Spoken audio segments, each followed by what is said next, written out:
So picture this. You spend, I don't know, a year, maybe more, just agonizing over the perfect wedding. Oh, yeah. Every little detail. Right. You meticulously select the venue. You curate the playlist so the dance floor stays packed all night, and you finally sign that marriage license in a room full of cheering friends. Best day of your life. Exactly. But what nobody tells you in that beautiful champagne-soaked moment is that you didn't just sign a declaration of love. You just signed a highly binding default financial contract with the state you live in. Yeah, that's the part they leave out of the vows. They really do. And eventually, a random Tuesday morning is going to arrive where you have to sit down and figure out what that actually means for your money. It's such a harsh reality check.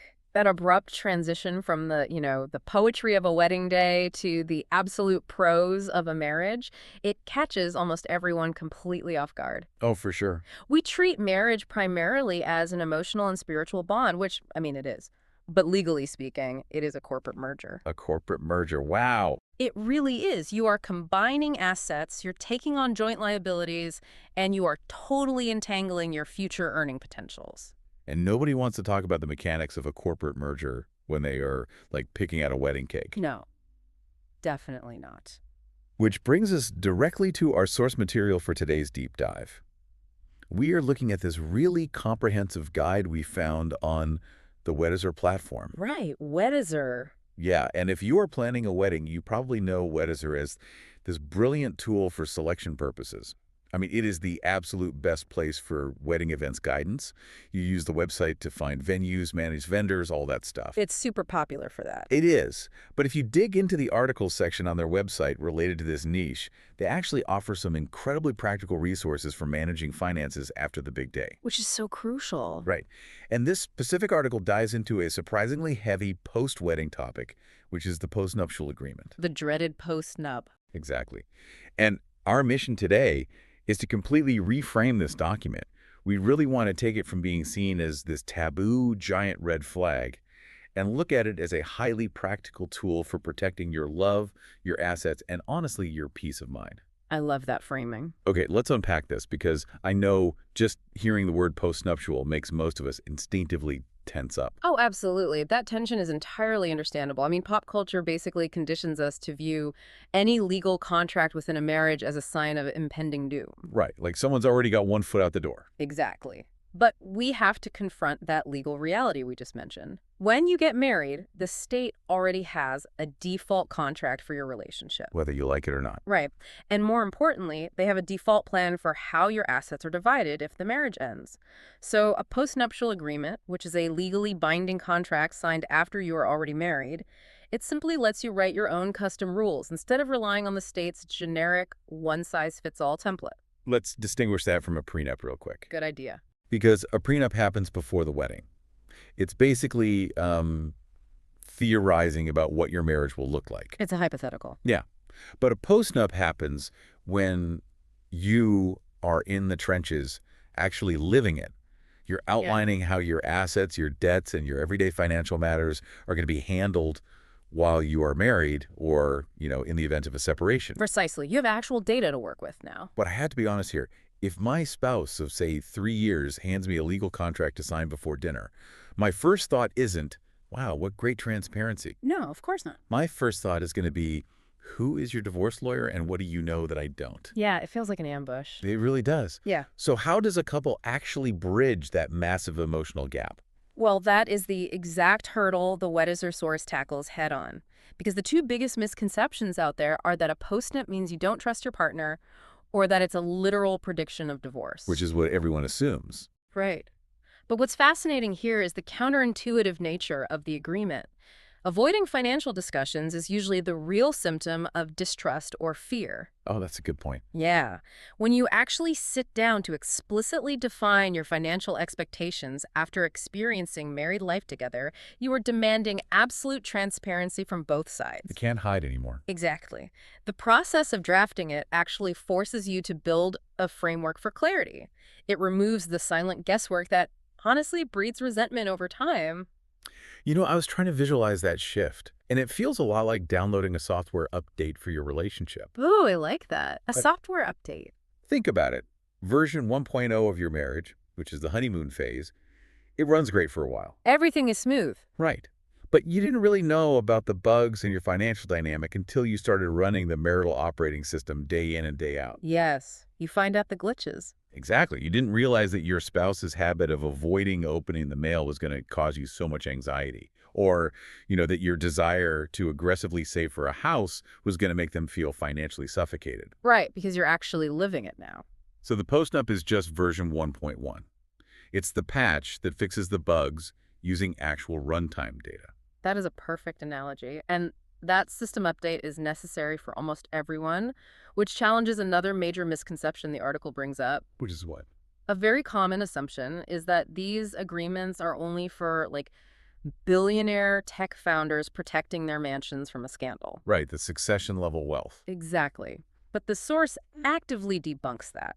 Misunderstandings about money happen at literally every income level. And honestly, if you have fewer assets, the ones you do have might be even more critical to protect. Because there's less margin for error. Exactly. A postnup isn't just about billions of dollars. It's about knowing who is responsible for a lingering credit card balance or, what happens to a modest shared savings account if things go sideways. Okay, so the software update concept makes total sense in theory. But what actually prompts someone to initiate that update in the real world? What's the catalyst? The Weddizer article actually lists 5 specific life changes that usually act as triggers. Okay, I want to understand how these work mechanically. The first one is acquiring significant wealth after marriage, like a sudden inheritance. Yeah, right? that's a big one. And the second is starting a business. Yeah. Let's look at that one for a second. If I decide to quit my stable corporate job and open a bakery, I'm taking on a massive amount of risk. A huge amount. So how does a postnup actually help me and my spouse in that specific scenario? It creates a legal firewall. A firewall. Yeah. When you start that bakery, you might need to take out, say, a $100,000 commercial loan. Right. Equipment is expensive. And you might also be asked to sign a personal guarantee for that loan. Well, without a postnup, depending on where you live, that business debt could easily become marital property. Wait, really? So my spouse is on the hook? Potentially, yes. If the bakery goes bankrupt, the creditors might not just come after the business assets. They could come after the home you and your spouse own together, or even your shared retirement accounts. Oh, wow. That is terrifying. It is. But a postnuptial agreement allows you to legally sever that specific business debt from your shared marital assets. It protects the non-business owning spouse from absorbing the liability of your entrepreneurial risk. Okay, that completely shifts the dynamic of the marriage then. How so? Well, instead of my spouse panicking about my bakery destroying our family finances and, constantly questioning my business decisions, they have a legal guarantee that their safety net is insulated. Exactly. We aren't fighting about the risk because the risk has been contained to my side of the ledger. You've neutralized the threat to the marriage itself. Huh. And consider the third and fourth triggers the source mentions, which are having children and blending families. Oh, kids change everything. They rewrite a couple's financial bandwidth completely. But blending families is where the mechanics of a postnup become almost essential. How does that work? Well, if you have children from a previous relationship, you naturally want to ensure they receive a specific inheritance. But state default laws often pass the majority of assets directly to the surviving spouse. So the new spouse gets it all by default. Right. A postnup overrides that default. It allows you to explicitly carve out assets for your biological children while still ensuring your current spouse is financially secure. That makes a lot of sense. It prevents massive, heartbreaking legal battles between step-parents and stepchildren down the line. That is so important. But the fifth trigger in the source is the one that really caught my eye. Which one was that? It notes that couples often get postnups following financial disagreements. And here's where it gets really interesting. Oh, yeah. Because usually a massive financial disagreement is the exact thing that causes people to walk away entirely. It's a huge cause of divorce. So how does a legal document fix a broken trust?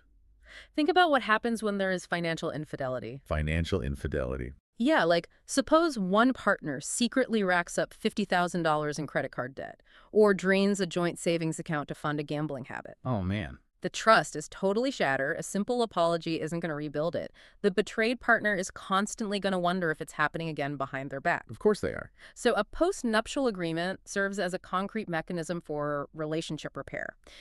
You take the abstract promise of, I will do better, and you turn it into an enforceable reality. It acts like a mechanical governor on an engine. Yes. It physically restricts the system from revving out of control again. Like you can write rules that say if you incur hidden debt again, it comes directly out of your half of the home equity. Exactly. It puts teeth on the promise. And then both people can finally relax knowing the guardrails are bolted down and there are tangible consequences. And those guardrails are exactly what make up the anatomy of the agreement. The source actually breaks the document down into several key elements, starting with the division of assets. Okay, what does that look like? Well, this isn't just making a static list of who currently owns what. It's actually defining the very nature of future acquisitions. Oh, like stuff you haven't bought yet. Right. If you buy a boat 5 years from now using money from your personal account, is that boat a marital asset or an individual one? I see. The postnup decides that ahead of time. It also defines how you handle the appreciation of premarital assets. You mean an example of that? Sure. If you owned a house before the wedding, but marital funds were used to repair the roof or remodel the kitchen, how much of that home's increased value belongs to your spouse? Dealing with that ahead of time sounds so much better than fighting over it with a mediator when everyone is angry. Oh, infinitely better. And then there's debt allocation, which I guess goes hand in hand with the asset division. It does. We talked about the business firewall earlier, but this applies to everyday life too, right? Absolutely. Bringing debt into a marriage is incredibly common. Yeah, like student loans. If one person has significant student loans and the other is completely debt-free, the postnup can explicitly state that this student loan remains solely the responsibility of the person who incurred it. Regardless of how long the marriage lasts. Right. Which eliminates a tremendous amount of quiet resentment. You're bad. Another critical element the article mentions is spousal support, or alimony. Okay. A postnup can outline specific terms for financial support if the marriage were to end. Think about how this protects, say, a stay-at-home parent. Oh, that's a huge vulnerability. It really is. If one spouse decides to pause their career to raise children, they are sacrificing their earning potential, their career progression, and their own retirement contributions. Yeah, they're taking a massive financial hit for the family. So the agreement can guarantee that they will be financially compensated for that sacrifice. It provides a level of security that allows them to make that life choice without the constant fear of being left destitute if things don't work out. That's actually really beautiful. It also covers property ownership, right? Yeah. Like clarifying the deed on the house you bought together. Yeah, or what happens to the vacation cabin one of you inherited? And finally, it covers day-to-day financial responsibilities. This is the operational stuff. The nitty-gritty. Yeah. How are household expenses managed? What percentage of each paycheck goes into the shared vacation fund versus individual retirement accounts? And if we connect this to the bigger picture, you start to see how this translates directly into the benefits the source highlights, which are peace of mind and conflict prevention. Because everything is spelled out. Exactly. Yeah. You are taking all the guesswork and all those monthly budget arguments completely off the table. When you aren't expending emotional energy arguing about the electric bill or stressing over some unspoken financial anxiety, you have so much more bandwidth to actually focus on long-term goals together. That makes total sense. It transforms abstract anxieties into a concrete, flexible plan. And it is flexible, by the way. You can amend a postnup as your careers or circumstances change. It's a living document. I mean, imagine the relief of having a written, agreed-upon rulebook. You aren't constantly negotiating your life. Right. It sounds like foundational marital hygiene. But, and this is a big but, the stakes of drafting a legal document with the person you sleep next to every night are incredibly high. Very high. If you do this wrong, you could easily turn a constructive conversation into a massive fight. Oh, easily. So let's look at the execution. Yeah. How do you actually build one of these things without blowing up the relationship? The Weddizer guide lays out a step-by-step process for creation, which is actually directly tied to the legal requirements for the document to hold up in court. Okay, what are the steps? Step 1 is open communication. You have to start with an honest conversation about why you want the agreement before a lawyer ever gets involved. Right, get on the same page first. Step 2 is full financial disclosure. Yeah. Step 3 is hiring independent attorneys. Step 4 is drafting the agreement. And Step 5 is reviewing and signing. Okay, wait. Let's focus on step 3 for a second. Hiring independent attorneys. It's a big one.